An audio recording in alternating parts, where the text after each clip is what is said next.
one of the advantages you get from having gray-haired panelists like me and my younger colleague here is that we remember a time when, like, the media was basically the newspaper that arrived at everybody's doorstep in the morning. And on television, there was like ABC, NBC, and CBS, and they were all pretty much striving to sort of play it down the middle in terms of their reporting. Biases might creep in now and then, but they were biases that were unintentional for the most part. And so the American people were all seeing basically the same news sources. We're getting information that is as factual and nonpartisan as possible.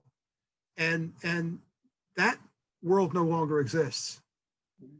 With the coming of cable television and social media and the web and the proliferation of infinite sources of news and information, some of which is accurate, some of which is inaccurate, some of which is meant to be objective, some of which doesn't pretend to be objective. One of the consequences of that is that it's possible for people to very easily glom onto a news source that will basically reinforce what they already think.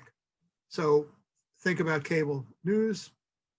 People who are already inclined to support President Trump, for example, they'll turn on Fox News and everything they hear will confirm them in that belief. People who take the opposite view will turn on MSNBC and everything they hear will confirm them in their belief. And so you no longer even have a common basis of information on which to base your disagreements. I don't blame the media. The media is responding to us. We vote with our remote controls, right? And basically, when we look at the media, we're looking in the mirror. The media gives us what we want because that's how they make money. I don't blame the media, but certainly the media is an accelerant on a process that's already sort of inflamed. And it's not really helping in the way that I think it did back in earlier decades. Yeah, Mike and I actually remember before there was ABC, when there was NBC and CBS, and when Walter Cronkite said that's the way it is, that's the way it was for the most part. I mean, you had partisan newspapers that might, play around the edges, particularly in more state and local issues. But as Mike describes, the talking heads of the two major networks came out of newsprint, right? They came up the line in journalism and were in fact professional journalists, not just pretty faces that were selected for their advertising value. And so when they presented us with the news, it had a unifying effect because we were at least all pretty much hearing the same stories. And I think it had more of an educating effect because, they could dare go into detail and explain to you, the pros and cons of what was going on in the Vietnam War, whatever it was.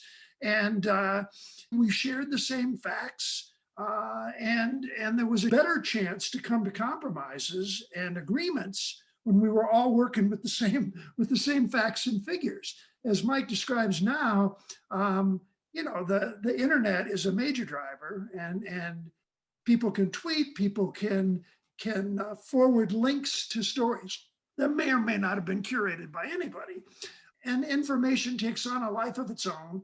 And not surprisingly, people being what they are and preferring, a certain amount of cognitive consonance, will gravitate to sources that make them feel good and tend to reinforce what they want to believe.